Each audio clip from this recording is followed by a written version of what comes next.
नमस्कार मित्रांनो, मी दत्ता पवार बोलतोय. नांदेड जिल्ह्यामधून अर्धापूर तालुक्यामधून शहापूर या गावचा शेतकरी. मित्रांनो, आपली ही आहे आपल्या हळदीचा प्लॉट आहे. हा प्लॉट आपला 30 मे 2025चा प्लॉट आहे.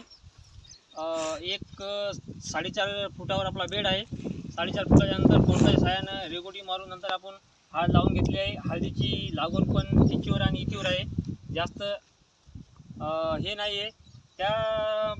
जर आपण पहिला डोस टाकला आहे हळदीला, एक बेसल डोस टाकला आहे, एक पोटॅश टाकला आहे, 2 सुपर टाकले आहेत, एक मायक्रोन्यूट्रिएंट बॅग टाकली आहे 25 किलोची. अशा प्रकारे एक 4-5 पोते खत टाकले आहे. तरी मित्रांनो, फुटवे करणं हळदीनं चालू केलं आहे. कुठं कोण्या ठिकाणी फुटवे चालू आहेत.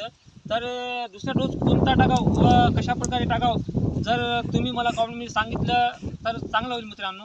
तर कशा प्रकारे टाकायचा काय नाही हे तुम्ही मला कॉमेंट करून सांगू शकता. तर आपला प्लॉट बघा, तर कुठली जर कमतरता वाटली तुम्हाला तर तुम्ही कॉमेंटमध्ये पण मला सांगू शकता की बा हे खत तुम्ही मला हे करू शकता, हे टाका म्हणून.